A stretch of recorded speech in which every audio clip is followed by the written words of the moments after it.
Hello everyone and welcome to another episode of Cover for Spoilers. I am your host James Barnes, and today guys I'm joined once again by my co-hosts Lola and Brad as we talk about one of Tarantino's best films, Django Unchained. Now we asked the fans on Facebook to vote on between Django Unchained and Inglourious Basterds, and the fans, you guys chose Django Unchained, and you're not gonna hear any complaining from me because I absolutely love this film. Now I want to ask you guys, what were your thoughts when you saw Django Unchained for the first time? It absolutely blew me away. I remember walking away from the theater being like, okay, when can I go see this again? And saw it multiple times. It's one of my favorite movies that Tarantino ever did. Yeah, for sure. I had a very similar reaction. I was shocked at how funny it was. Mm-hmm. I wasn't really prepared for, how charming and hilarious Christoph Waltz is in the film. I just was really sort of enamored of him when I left. And obviously, Jamie Foxx is fantastic. This is, a great performance by him. I usually love him. But I had a little, crush on Christoph Waltz after the movie because it was such a different role than I had seen him in, and such a phenomenal performance. And the blood splatter and the action and just the whole feel of it, it's very so enjoyable. It's so Tarantino, but it really is like a different style of Tarantino. You're never like, this isn't Tarantino, but you're also like, oh, he's trying something super new here, and I liked that. Yeah, very enjoyable film. Yeah, I love this movie. If you listen to our Best One, Worst One episode on Tarantino movies, you will know that this is my second favorite film of his. So I want to ask you guys, what did you think of Will Smith possibly being up for this role? I absolutely hate the idea, and I'm glad that it never happened.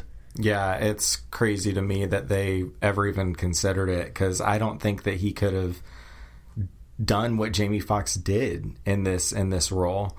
There's so much intensity that Jamie Foxx brings to the performance, but he's also so loving and soft towards his wife, and I don't see Will Smith pulling it off as well as Jamie Foxx did.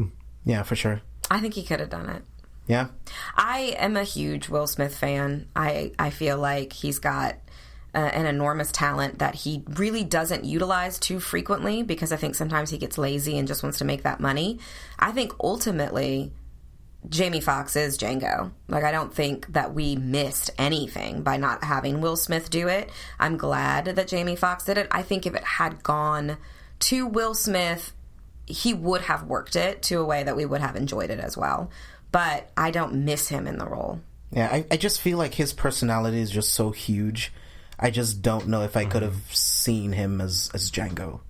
I would have thought the same thing about, a lot of actors in certain roles. And I think you're always surprised when someone does something and they come out of nowhere with how good they were at it. And since we don't ever have to know the answer, I like to feel in my heart that Will Smith could have surprised us in it. Yeah. We don't have to answer the question, though, so I don't ever have to be proven wrong.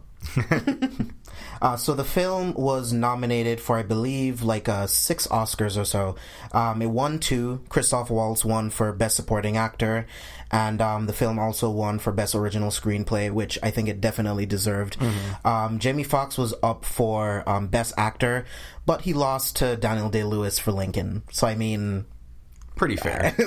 It's hard to say, if he should have won or not, because it's Daniel Day-Lewis, and that guy is just amazing. Well, and his performance as Lincoln was stellar. Yes. Performance as Lincoln. Yes, that. It was up for Best Cinematography, but that went to Life of Pi. Can't really complain. Fair. Yeah. But the cinematography is gorgeous in this film. It really is. It was also up for Best Picture.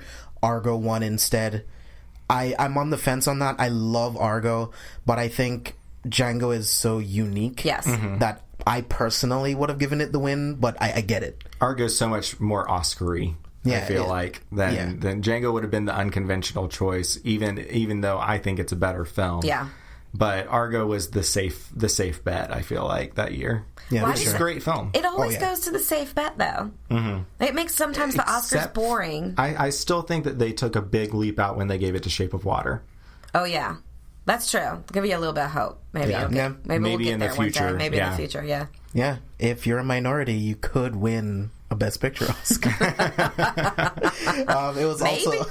It was also up for best sound editing, and Skyfall won for that one. I don't agree which I'm with like, that. I would have given it to Django. Django has the best soundtrack and the best use of music. That's something that really stands out to me when I watch it, is just the music, the sound of the bullets, the sound of the blood splatter. Like, all of it is so good. Yeah. Yeah, even during the Mandingo fight, when you're hearing them, you can hear the bones break. Every you feel punch, the like pain. it's the eyeballs. The eyeballs. Yeah.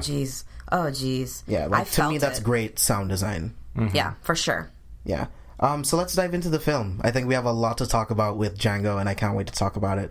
So we get the Django theme, which I absolutely love that song. It's so cool. How many of us have been singing it for the past couple of days? Me. Just driving in your car. Django. Django. So we get the theme, we get the title cards, and then we see Django walking with the other slaves and the Speck brothers, and then we find out that this takes place in 1858, 2 years right before the Civil War, right? Then we get introduced to Captain King Schultz, played by Christoph Waltz, and he's just absolutely incredible in this movie. Like, what do you guys think of this opening scene with him and the Speck brothers? Oh, it's so great, and it gives you a really great entrance into the tone of the movie too, because there is a lot of like humorous banter that goes back, and it really establishes the character that Christoph Waltz is. It's such a great character introduction, and we don't quite get a lot about Django in this introductory scene, but you can tell that there's a story there just based on the marks on his back. Yeah, I think it might be one of the best character entrances in any of Tarantino's movies, to be perfectly fair. Like, when the horse and buggy comes up with a big tooth on the top of it, kind of rocking around, and then he is so calm and so kind of charming, and even his little horse bows to the people, you know, and then as it proceeds, it's just phenomenal, and he never loses that. I love his demeanor, the way he chose to play the character, that kind of calm but very ruthless. It works. It's perfect. Very well. And then he just when he so turns to the slave who is shackled and says, "Can you hold my gun?" Yeah. And the look that guy gives him, it's just perfect. There's not anything in that scene that isn't exactly the way that it should be. Yeah. Yeah, it's both like, it's both ruthless and funny at the same time. Like, it's when Django throws the blanket off his back, you can see the lashes on his back, and you can see how Dr. Schultz is looking at him like he's never really seen this where he's from, and it's barbaric to think that this is what is happening to people. Right. You know what I mean? And Django goes over, he gets the coat. I love that entire scene with Dr. Schultz talking to one of the Speck brothers, and he just shoots him in the face, shoots the poor horse in the head. But I mean, having the horse on top of the other guy's body and him just crying out in pain was so funny. Super smart. Now, the black guy that's holding the shotgun, I believe he's in Get Out. He is he's the guy that the grandfather is controlling. Oh, the running guy. Oh, yeah. I saw that. I was like, that guy was in Get Out. That's awesome. So I absolutely love everything about that scene. I love when Django and Dr. Schultz are riding into the small town. It's just so much fun, because he walks into the bar, and the barkeep is just losing his fucking mind when he sees this black guy. Before they even get into the bar, there's this guy on the street who's just talking to his wife, I think, and he's like, "That's a nigger on a horse." Yeah. Everyone just coming out of the stores to stop and stare, like, why is he on a horse? I'm super confused. Like, that shot to me was like, the cinematography too was so awesome, as they're coming down the street and everybody's kind of flooding out to look at it. And oh god, I love this film. There's a really great little Easter egg in that sequence also.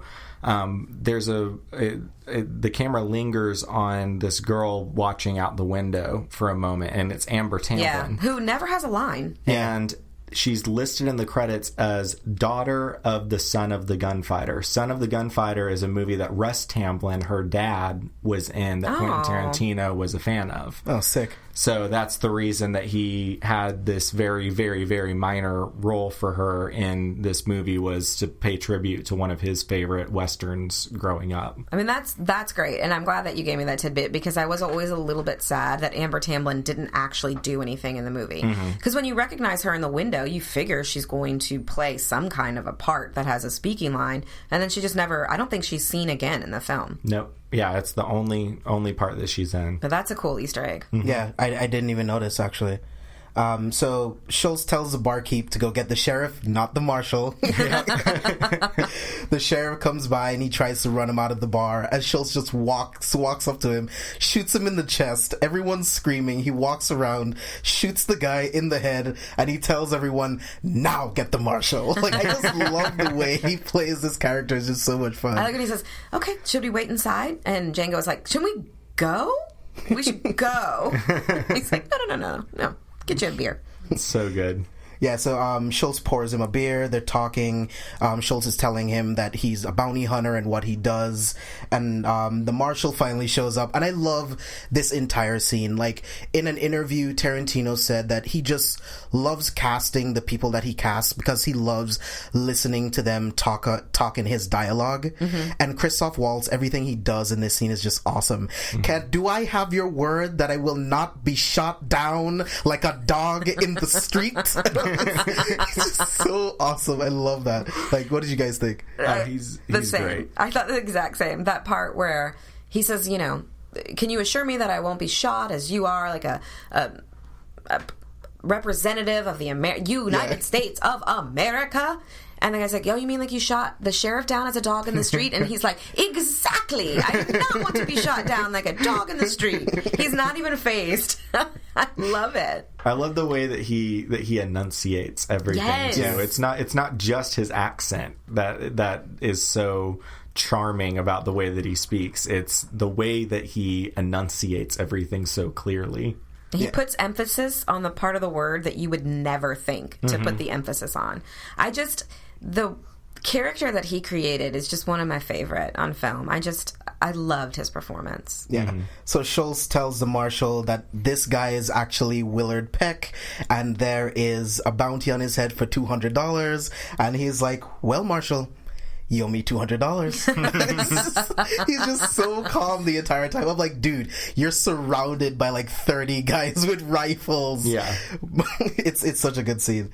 So we see Django and Schultz out in the mountains, and Schultz is talking to him like, I want you to go on this journey with me. You work with me. You help me find the Brittle brothers. I will give you $25 per brother. I will give you this money and your freedom. What do you think?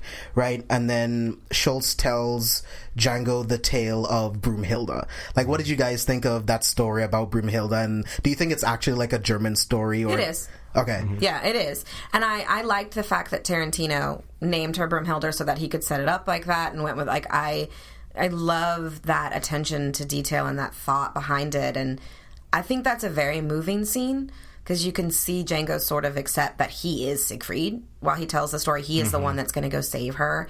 And it makes sense. Like, you believe that Waltz wants to accompany him on the journey because he does want to be part of that real life fairy tale, but you also kind of watch Waltz understand, like, this is way worse than I ever thought it was, and I have to be involved in it somehow. Like, I didn't know that this was happening in the South, but it's a very understated, very nice scene. Yeah, definitely. Yeah, it's the flashback scene where Django is telling him like how him and his wife got separated. Like, I thought that was a really, really, like, it's a rough scene. Like, listening to his old master, if you will, talking about selling them cheap and separating them. Like, in that moment, like, you would think you would never see the person that you love ever again. Mm-hmm. And all you want to do is be free and just love someone else. You know what I mean? And just for wanting that, they're being sold and separated. And then just the runaway R on the cheek, pretty much meaning that she can't be like a house slave anymore. She would have to work out in the fields, which is it's all terrible, but it's a very slippery slope. And I love the way that Tarantino walks that line. Mm-hmm. You know what I mean? Like, he educates you, but it's also just a movie, and he wants to entertain you and educate you at the same time. Like, what do you guys think? I thought the flashback scenes in the film were done beautifully. Not just the way that they handled the subject matter, but the way that he shot them. There was like a filter or some type of camera effect that he would use in those scenes, almost like a blue filter, that let you know you were in a flashback without really beating you over the head with it, and it just was so seamless. Later when he's on the plantation and he finds the Brittle brothers and he flashes back to what they did to Brumhilde when they were whipping her, like that scene, it just has so much emotional gravitas, but it's not just the subject matter, it's the way that Tarantino elevates it by filming it completely different from the rest of the movie. It was great. I mean, it just really fantastically done. I can't think of any more adjectives because I'm running out of different ways to say fantastic, because that's what it is. You know what I mean? It was just handled so beautifully. Yeah. It's so great. And it gives us all that we need to know about the love that Django has for his wife and why he is so driven to find her and free her because of these horrible things that have happened to both of them. And now that he is free, he wants that for her as well. And so I just love that it gives us all that we need to know about those two characters, just in a very just beautiful package. Yeah, I mean, not to be super overly romantic about it, but I think I'm allowed. When Waltz is telling him, like, Siegfried fought the dragon because he wasn't afraid, and Siegfried walked through hellfire because he wasn't afraid, and he did this because he wasn't afraid, because at the end of the day, Brumhilde is worth it. She is worth this. It was such a romantic thing in a Tarantino film, you know? While you kind of watch Jamie Foxx accept, like, yeah, I get that. And then Waltz tell him, I get that you get it. It was very beautiful. And the love story between Django and Brumhilde, you never question it. You just never do. You know for a fact that they need to be together. Yeah. And that's really what the film is about. It's just about a love story of someone trying to save their loved one. It's not just this revenge tale of this black guy trying to get revenge on white people. Like, it's not about that at all. It's really just someone who is willing to do anything to save the one that they love, and no one can really argue with that. And I think that's a huge message in the film, and Tarantino talks about it all the time in interviews, so I love that aspect of the film. Yeah. I love True Romance. He didn't direct it, but he wrote the script for it, and I think when Tarantino gives you romance, you're not expecting it, like the way that he portrays romance. But I don't know, it really speaks to me. I think that's a really strong piece of his storytelling is love. Yeah. Even twisted love, like in True Romance. Exactly. Natural Born Killers and I think True Romance and Natural Born Killers are like the opposite ends of the spectrum. Like True Romance, they're forced to be violent. Natural Born Killers, they are violent by nature, but they're still compelling love stories. Exactly. Like, he's very talented. Yeah, he's very good at writing. I love his writing. So let's talk about the big house and talk Big about Daddy. that blue suit. That blue suit. I'm like, dude, you could wear anything that you wanted. That's what you chose. Yeah. Really? I love it. Yeah, the puffy shirt calls him out. She's like, so you chose to wear that? You want to dress like this? So one of my favorite scenes here is when Big Daddy is trying to explain to Bettina, one of the slave girls, how to treat Django.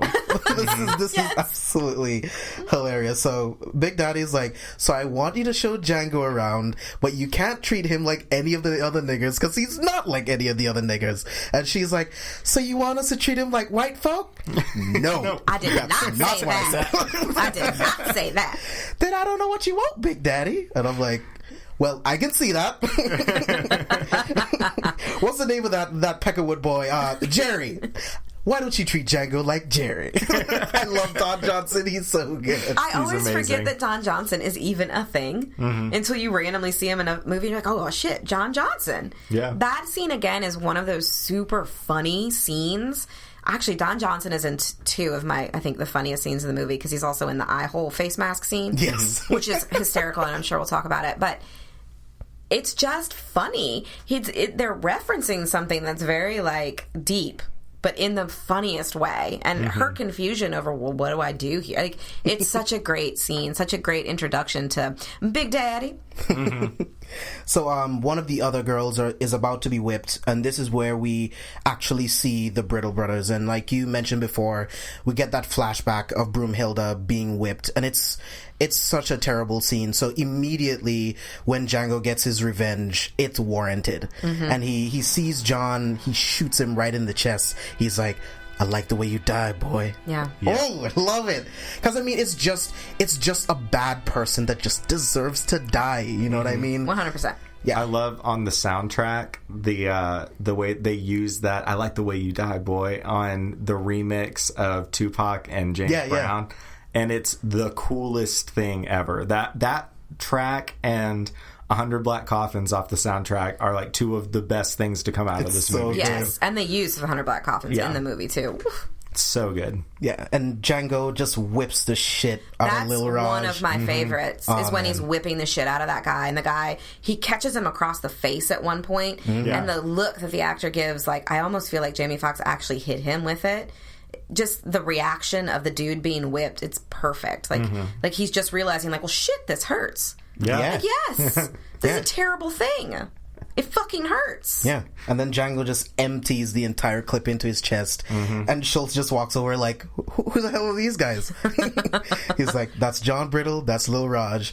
And then Ellis Brittle is just running on a horse through this field. Now, I do like this shot, but the angle of the rifle and where he gets hit doesn't make any sense. Like, clearly the rifle is facing him from the side, but Ellis gets shot in the chest and it's coming from straight ahead, and then it goes out the back. I rewound the scene like 5 times.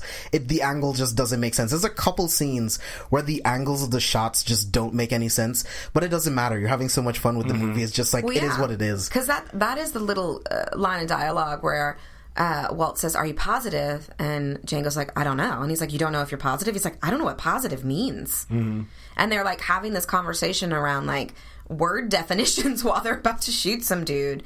But after Ellis is shot and the blood splatter on the cotton, that is a beautiful shot. Yeah, that is such a beautiful shot. Scene. And Tarantino talked about how they would take breaks on set because they would just look around and they would just see, because they hired local people to be extras in this, and it was just like seeing people pick cotton in the hot sun. Like, these extras have never done anything like that, so they would just take moments and just look at these moments like, this is what life was like. We really have to portray this in a realistic way to get the point across in this film, and I feel like they did a really good job. I feel like Tarantino handled this situation with such respect. You know what I mean? And so Big Daddy comes over with all of his people and all their rifles, and again Schultz just puts on this performance, tells the guy he's a bounty hunter and he's here for these guys, and Big Daddy's just like, get off of my property. And then we just get this ridiculous scene with the bagheads. Like, let's talk about this. Brad, let's start with you. I love this scene so much. Jonah Hill will just steals.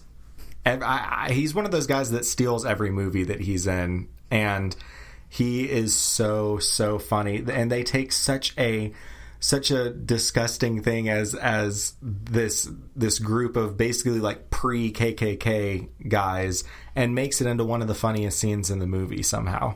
I just watched my wife make 30 of these for you guys, and all I hear about is a goddamn model complaining because the eye holes don't fit.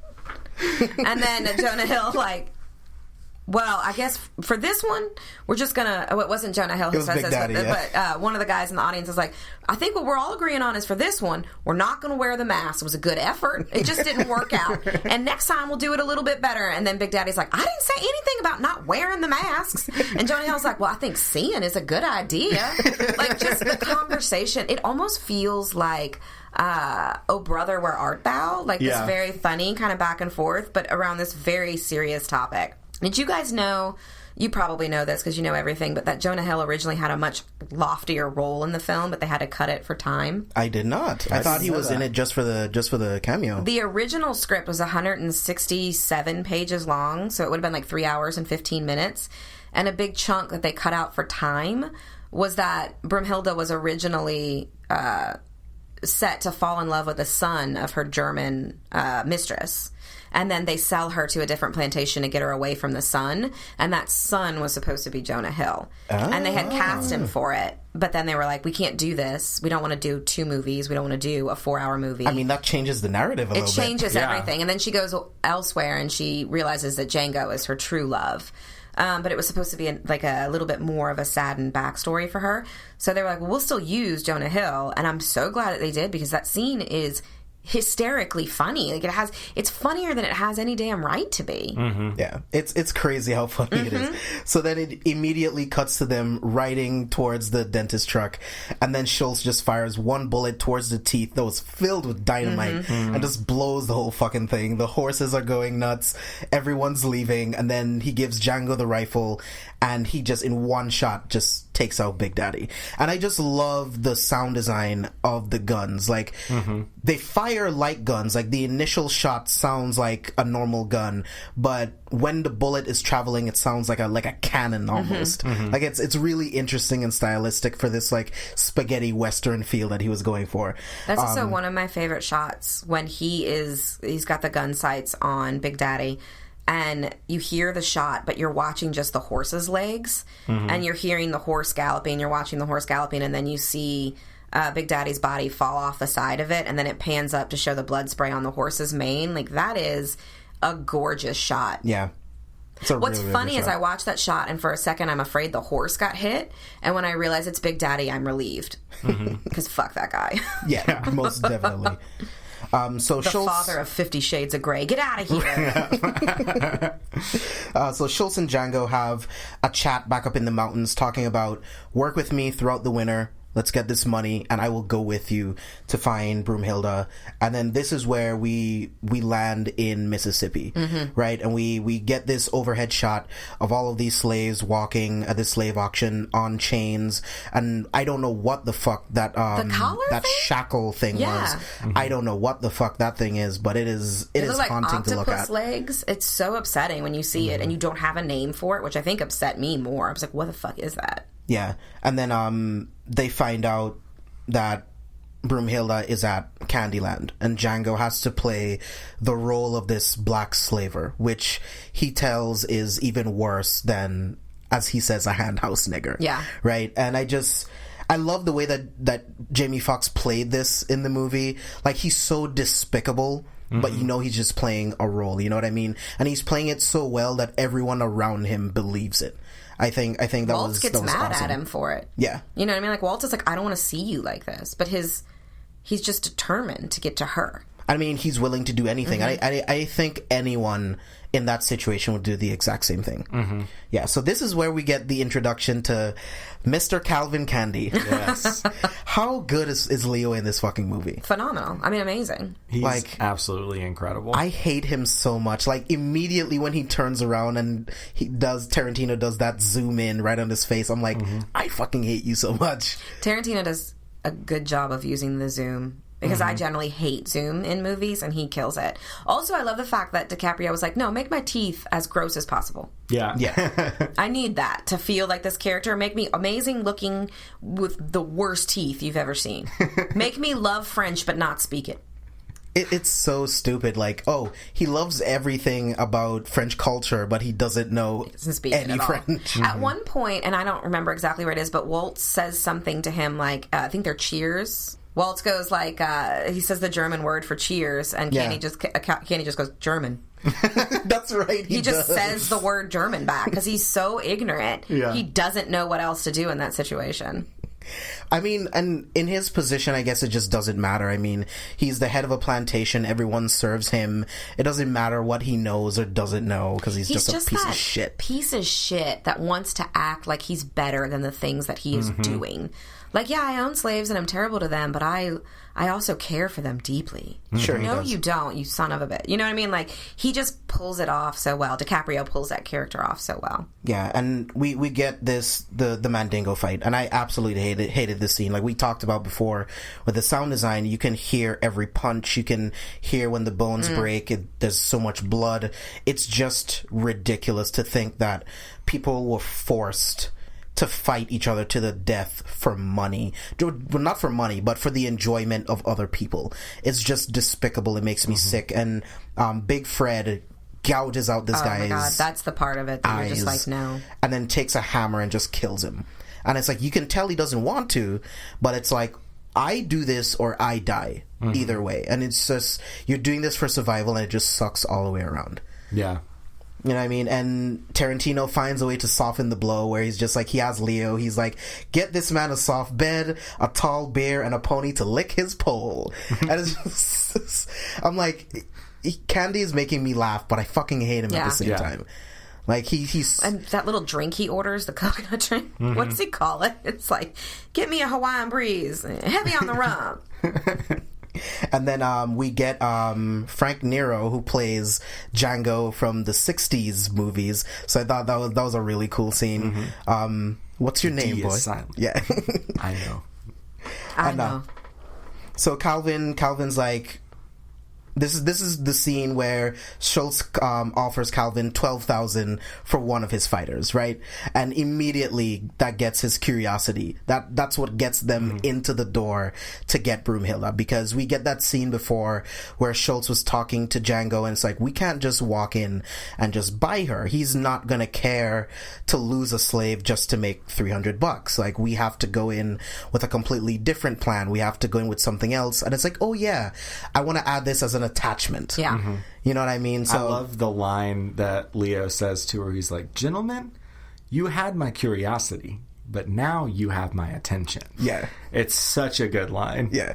And Leo is so cool, but again, you just hate him so much. And I think that's just the mark of a good actor. You just love to hate this guy, you know what I mean? And we are now on the road to... This is also where you realize that James Remar is in the movie twice. I just want to point that out. Yes. I've probably seen this film 6 times, maybe. You know, I'm just kind of throwing out a number, but a lot of times for a single movie. And this was the first time watching it. I realized James Remar is one of the brothers in the very opening scene, and then he's also this guy is one of his like security guys. And I love Tarantino does that. Like, he did it in Kill Bill with the sheriff, and then the sheriff is also the pimp in Kill Bill too. But I just think it's so brilliant because when you do notice it, you're not bothered by it. Anybody else did it, you'd be like, why is the same actor playing multiple characters? Sam Levine has 2 roles in Inglourious Basterds. Yeah, he's one of the bastards, and then he's also the person doing Hitler's painting. Yeah, you feel like Tarantino just loves this I missed guy. that. Yeah. He just loves this particular actor. Can't give him a bigger role, so he gives him 2 smaller roles. Like, I feel like that's because he really appreciates and likes the actors he's working with. He doesn't want to give them up. You know what I mean? And James Remar is fantastic. He's always such a good bad guy. Yeah. He's not great in Too Fast or Furious, though. Yeah. Why would you say that? I can't believe that. Don't ever bring that movie up to me again. So now we are on the road to Candyland, and Django is really playing up the role in this scene. Like, he's really playing it up. He's treating the slaves like absolute shit. And this is where Dr. Schultz, like, you're doing a little too much. Like, you're pretty much going to turn Calvin off. And he's like, no, I'm piquing his curiosity because he's never seen anyone like me. I'm piquing his interest. Let me do my thing, because you are completely okay with me shooting a guy in front of his kid. You didn't say anything. That was perfectly fine. Now I'm just talking to them how I want to. And Schultz just agrees, like, yeah, you have a good point. And they move on with what they're doing, right? And Walton Goggins, I love this guy. It doesn't matter how small of a role. I love how ridiculous his name is. Billy Crass. I love how ridiculous his face is. I'll watch him in anything. Let's watch Justified next. You know what I mean? Like, he's so ridiculously good at I want to playing. walk in the moonlight with you. You gonna hold my hand? And this is a scene where we get to D'Artagnan being ripped apart by the dogs. Now, this is so fucked up. Like, this is all the way fucked up. And this is probably the most fucked up moment in the movie, in my opinion. It's the most fucked up. It's the most gory. It's what I mean. I would say second is the actual Mandingo fight from earlier, but this one just tears your stomach apart. Yeah, definitely. Because I mean, this is the scene that shows you that Calvin really has no regard for African American life.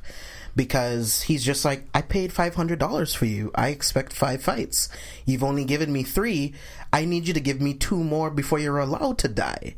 And it's in this moment you realize this guy is a piece of shit. It doesn't matter how charming he tries to make himself be. He is a piece of fucking garbage.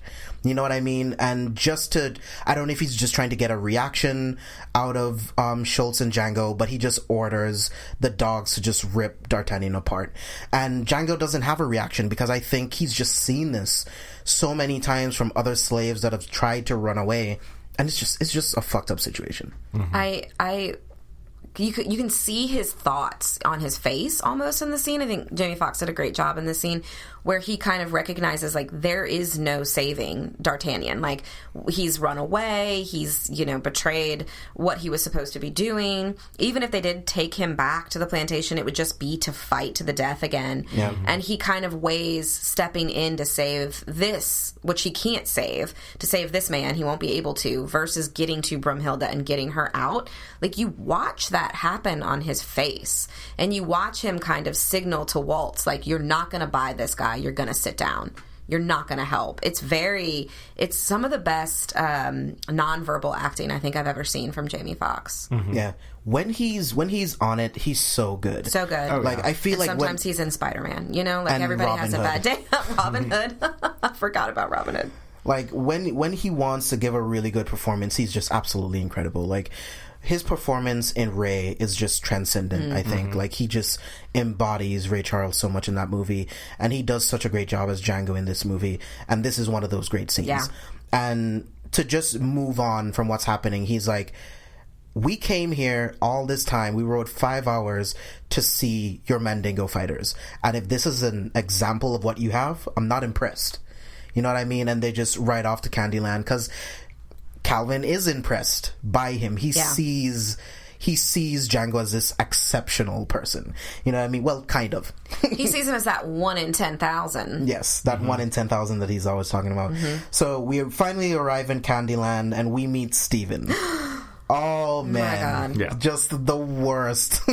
Might be Samuel L. Jackson, like, one of his finest acting moments, but man, do you not want to reach into the TV and slap the shit out of Steven? Yeah, it's just, you are the worst. Like, you are just the lowest of the lowest kind of human. Like, and he's because I believe he took care of Calvin his whole life, right? Mm-hmm. He took care of Calvin his whole life, and he's just perfectly fine treating other black people like shit. And this is where we find out that Brumhilde has been in the hot box for God knows how long, and she was supposed to be in there for like 10 more days. Can you imagine? I can't in the go outside. South, No, bro, like, in a she'd be metal dead. box. She'd be dead. Like, it's absolutely nuts. I mean, like, I highly doubt they feed her. Like, They don't give them... They made some mention of, like, give her some water. Like, I don't think they were going out there to even give her water. I mean, she would be dead. I mean, honestly, if they wouldn't have showed up and they'd have left her in the box for 10 more days, she would have been dead. yeah, she would have been very dead. Extremely dead. So they've been talking about this slave that Candy has that speaks German, and this is where Schultz wants Brumhilde to come up to his room. So they pull Brumhilde out of the hot box, they get her ready, she gets to Schultz's room, and he tells her in German that that him and a friend came a long way to rescue her. And they open the door, and it's Django, and he's like, "Hey, little troublemaker," and she just faints. You silver-tongued devil, you. Christoph Waltz is just so good in this movie. Like, I don't know which character I like more, his character from this movie or Inglourious Bastards. I want to ask you guys at the end of the podcast. Save that one for me. Oh, God. That's a hard question. Yeah. I'm going to be thinking on it for the rest. Bingo. That's subbing. So we get the dinner scene.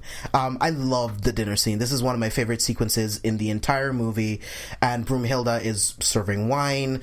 They're talking about the purchase of Eskimo Joe that Christoph Waltz wants to name Black Hercules. Yes. And Steven gives it some other name, like Yes, he Blackulus or something like that. Blackulese. Miggalese. That's exactly what it is.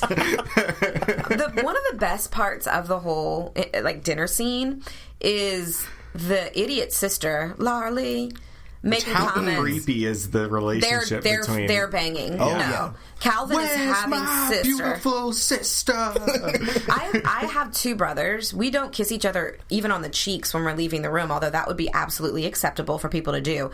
Calvin and his sister look like they're about to straight up make out when she goes to leave the room. Like, there's sexual chemistry between them that... Oh, they bang it out. Oh, constantly. they bang it out. Like, she's probably had 2 of his kids, and we just don't know where those kids are anymore. You know what I mean?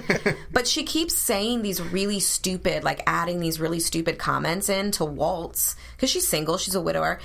She's a widow. And Waltz always gives her these really stupid BS smiles and these little giggles, like, but...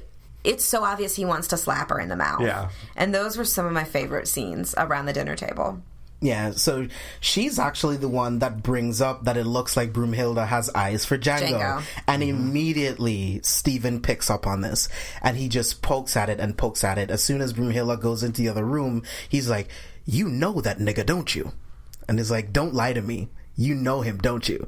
And he just plays with Django because he's like, oh, let's look at Broomhilda's whip marks on her back. Let's constantly push those buttons. And I think it's Calvin that makes a comment about Broomhilda having to pleasure the Mandingo fighters. And Steven sees the look on Django's face and he's like, I got you. Now I know. Like, you're probably married. You set all of this up just for her. And as despicable as he is, I like how smart he is, that he immediately picks it up. Like, what do you guys think? That's a very smart pull from that situation. You know what I mean? Because you could read it any other way. You could be like, maybe Django just doesn't want to see this woman being treated this way. Yeah. You know what I mean? Like, maybe he doesn't want to see the scars on her back. Maybe he doesn't want to hear about how terrible her life is. But Steven actually jumps to the conclusion they are in love, they were married, and this kind of thing. So he is very smart. He's a horrifying person, but he is very smart. Yeah, definitely a sociopath for sure. And sociopaths are very good at reading other people. And I think to be kind of like the head of the house in that time, like, you kind of had to be a sociopath treating your fellow man the way that you did. Like, it's such a disgusting character, but Sam Jackson just like brings this amazing life to this character. And the makeup job is so good. Oh, yeah. You know so what I mean? good. Like, just the contacts that make it look like he's got that kind of bleeding retina pupil situation. The aging kind of... You can tell there's some work been done to his face with the use of prosthetics to make him look a little bit different. Especially around the mouth. Yes. And the mouth is totally not Samuel L. Jackson's mouth. But it all works so well. I mean, you get the sense almost that Steven would have been a serial killer. Yeah. In a different life, he would have been Ted Bundy, you know? Mm-hmm. Yeah, because you can see that he actually gets pleasure out of this, out of torturing people, ordering people around. But he is very observant.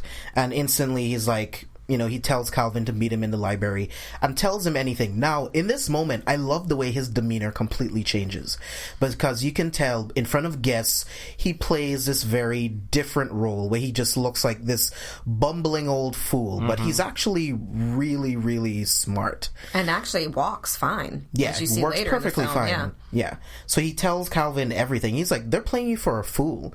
It's like, you wouldn't have said anything. You wouldn't have batted an eye for $300. But that 12,000 made you real friendly because they're offering to pay you in a week, but they want to buy Broomhilda right now and you'll never see him again. And instantly Calvin puts together and he's like, those goddamn time wasting sons of bitches. If it were a snake, it would have bit me. Yeah. So, and I absolutely hate this next scene where he brings out the skull and he has this ridiculous fucking theory that every black person has the 3 dimples in the skull that makes them subservient to other people. And I'm like, you are so full of shit. You've been brought up with such horse shit that you actually believe the nonsense that you're talking about. Like, it's such garbage.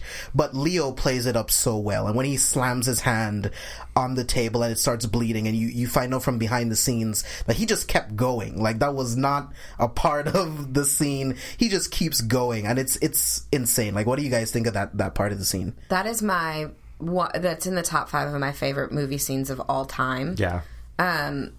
Because, you know, I've watched that scene a lot. I've watched that scene independently of watching the film. I'm always obsessed with the way that an actor responds or the choices that they make. And there's actually this brief moment where you see him look at his hand and recognize that it's cut and sort of make the decision to keep going. And that is an amazing scene. Yeah. Like, I don't know why he didn't get an award for this movie, for that scene, for that performance. Like, I know we've talked about it a million times before. We've had a lot of podcasts on it, but I'm glad that he is now an Academy Award winning actor, but I don't think The Revenant was the one he should have won it for. There's been so many other scenes, excuse me, so many other movies, and this scene in this film is some of the best acting that I think we've seen, period, in 10 years. I totally agree. Yeah, he's just absolutely amazing in this movie, and he offers to just, you want her so bad, give me the 12,000 that you're gonna offer me for her right now. You know what I mean? They write up he has his lawyer write up the bill of sale, the freedom papers, and you think this might actually go well, but Candy just has to make it worse. He's like, a deal isn't done in Chickasaw County until you shake my hand.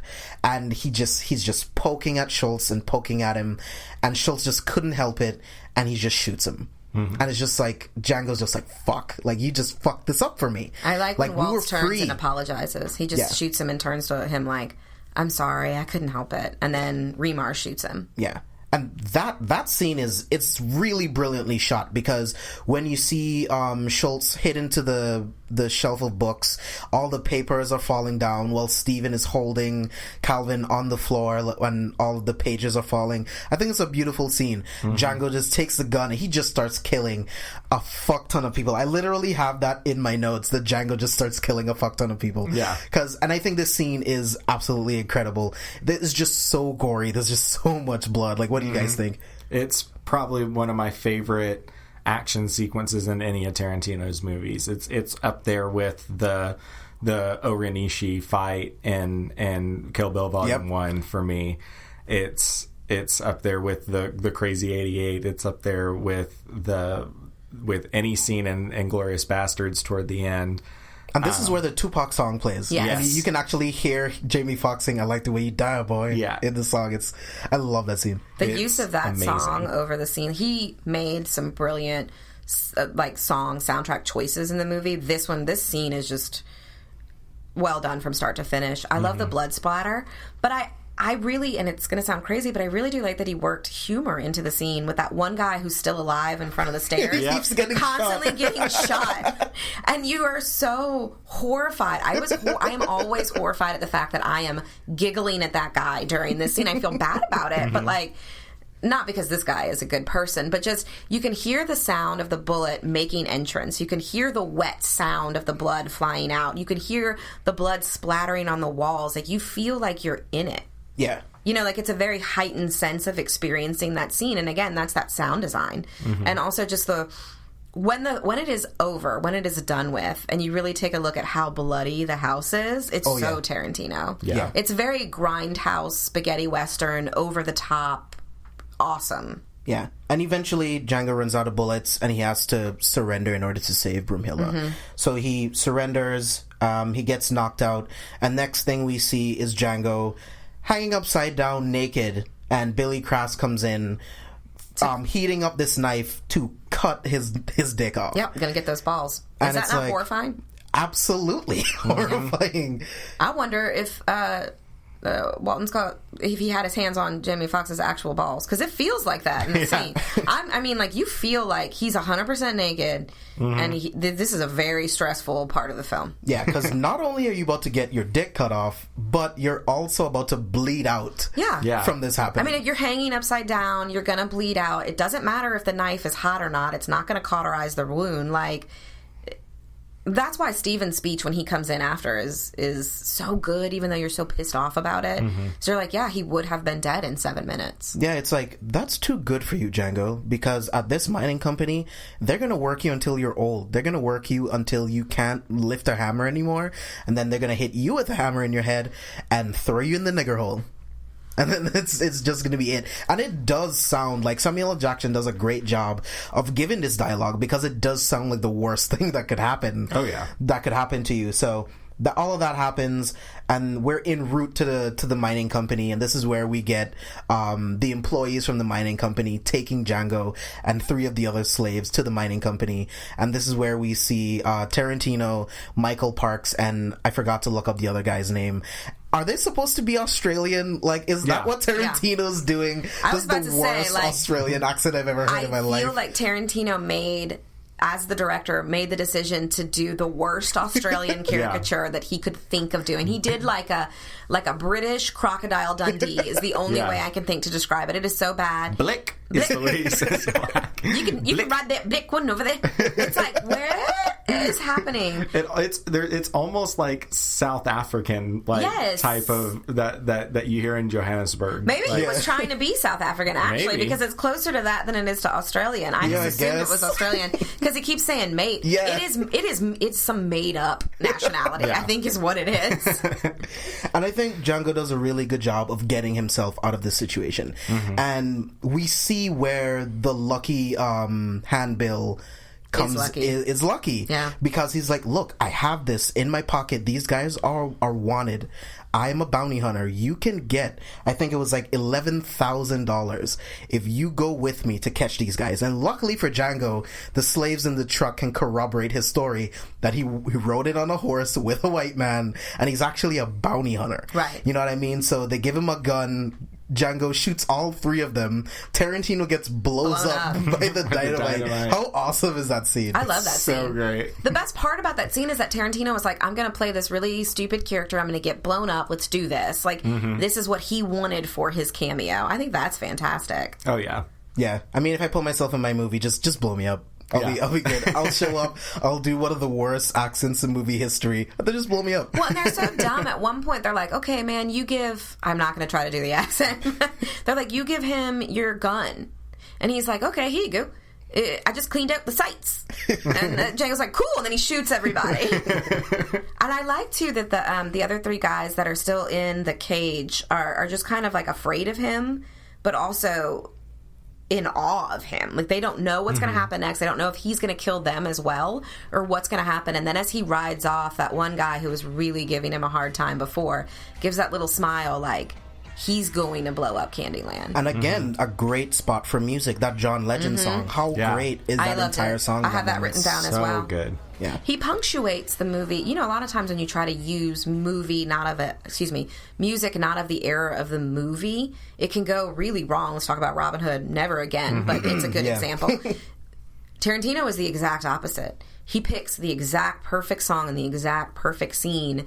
This film, again, like the music in this film was really, I thought, one of the bigger highlights. The whole movie's great, but it's a highlight to see the music used like that. Yeah, for sure. So we see Django ride off on this white horse.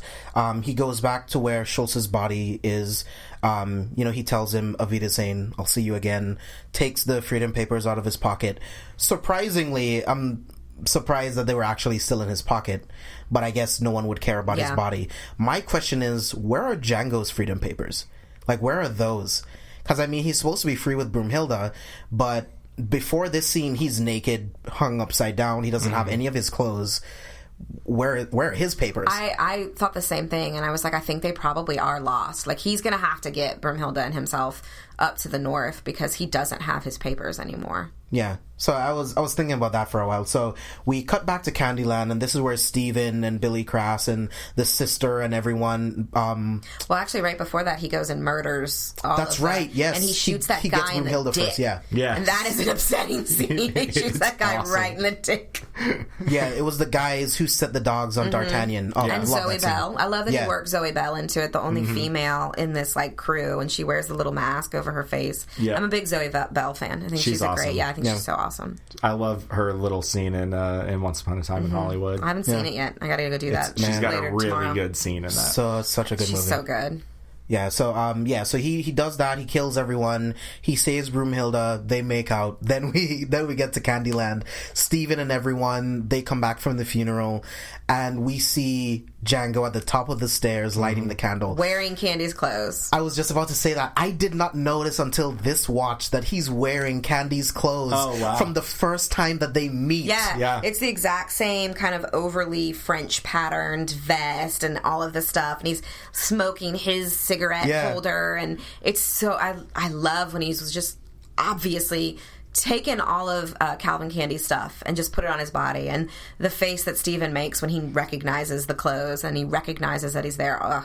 It's like perfect revenge. Yeah, and he Django shoots everyone else, and Billy Crass is just screaming. And he was like, "Oh yeah, where were we before?" And he just shoots him in the dick, and he's just screaming, and then Django just kills him, and he tells the two black girls, "Say goodbye to the sister." Yes. This is the other shot that I'm talking about. Hilarious. Bye, Miss Laura. And she flies back. It's like, flies. Like, the angle doesn't make sense. Yeah. Like, the trajectory would not throw her that direction, but it doesn't matter because it's just so much fun to watch. Again, feel terrible, but that is so funny. It's so hysterical. Because she screams once and then she just gets pulled and you never see her again.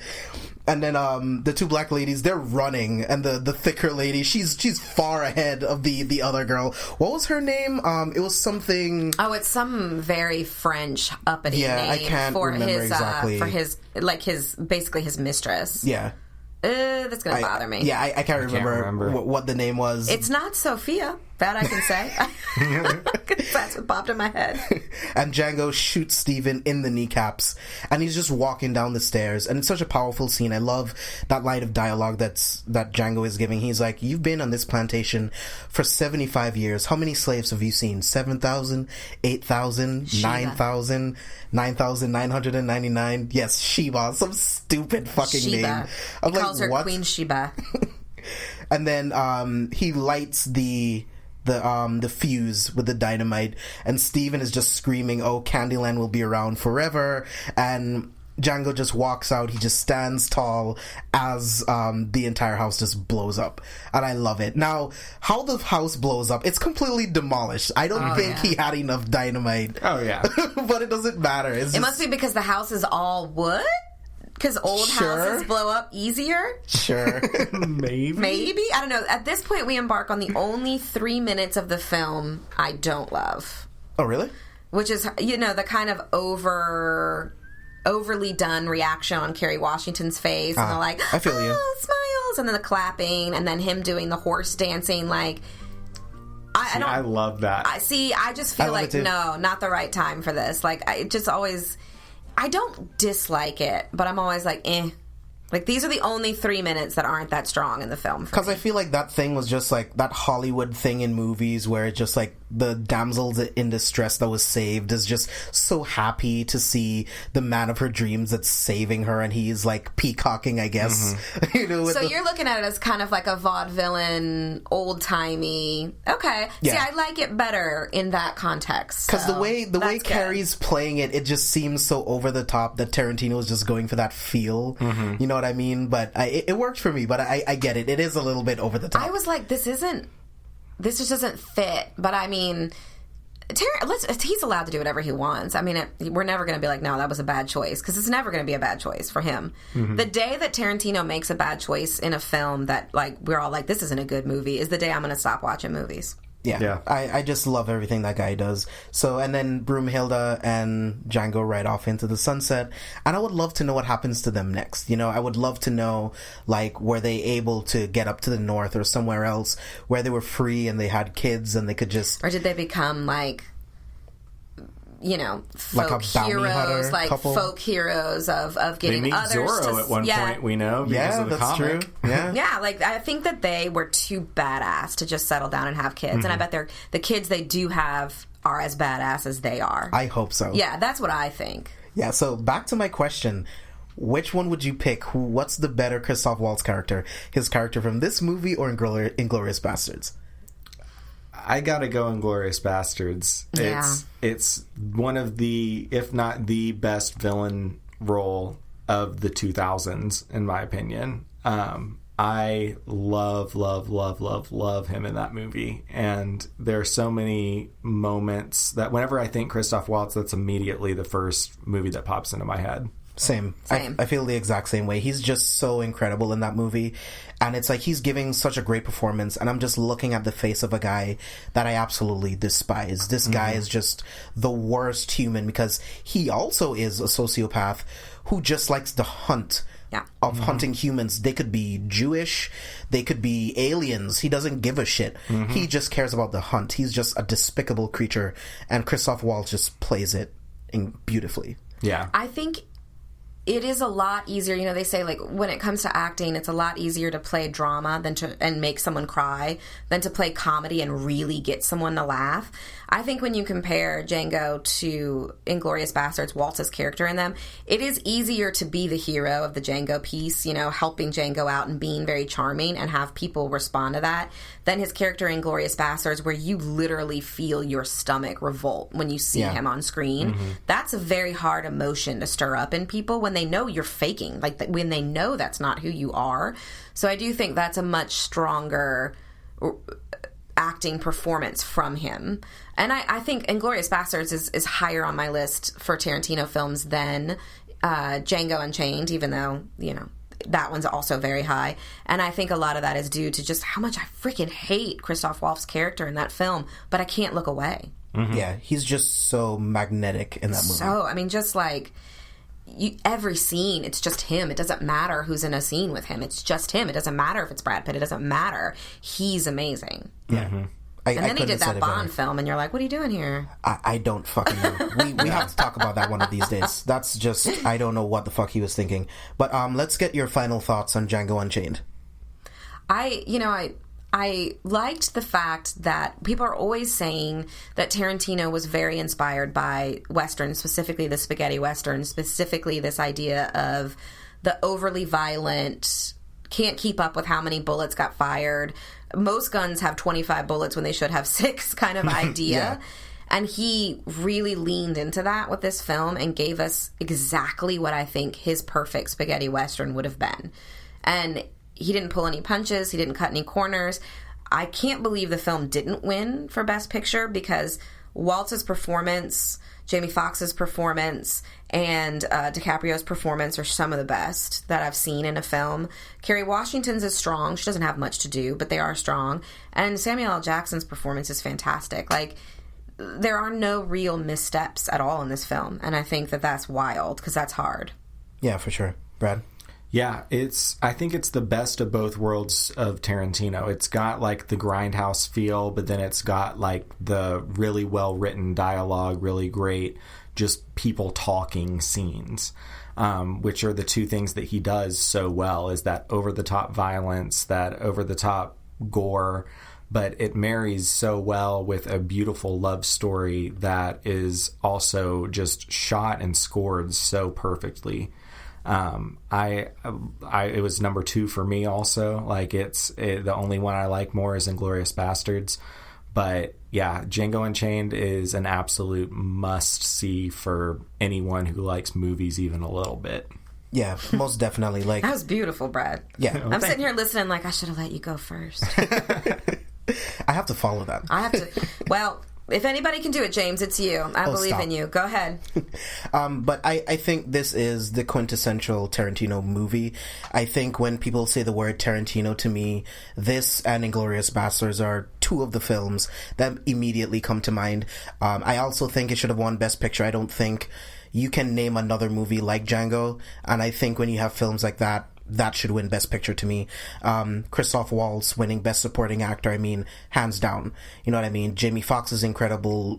Leo was incredible. I think everyone really showed up for this movie. And I think Tarantino did a really good job, again, of towing that line of showing you the horrors of the time of slavery, of what people did when they could legally purchase people, while also giving you that revenge tale, that spaghetti western feel, that fun comedic feel of a film. And I feel like it's perfectly balanced in this movie. There's not a moment where I'm like, that humor didn't work here, or this serious moment didn't work here. I feel like it's perfectly balanced, and I absolutely love this movie, and I think it's one of Jamie Foxx's best performances ever. I have no complaints about this movie.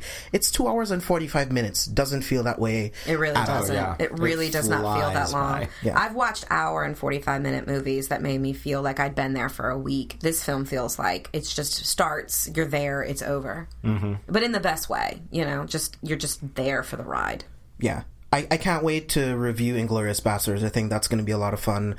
We will review Reservoir Dogs. We only didn't review it on this episode because, you know, we wanted to leave it up to the fans. So if you want to vote for Inglourious Basterds, there will be a new poll going up on Facebook after the airing of this episode. So keep your eyes out for that. And it might be, I don't know. We'll have to decide what other movie we want to put up against Inglourious Basterds, but keep an eye out for on the Facebook page for that. So guys, we're gonna wrap it up here. Make sure you guys are following us all over social media at C4 Spoilers. Head on over to carefulforspoilers.com to get daily updates on everything going on in the world of movies, TV shows, anime, gaming, and pretty much to get links to all of our podcasts, get links to the Patreon feed where we have the Best One Worst One podcast, where of course we talk about everything in the world of movies, TV shows, and we talk about the best and worst of that topic. So guys, thank you so much for listening, and we will see you guys next time.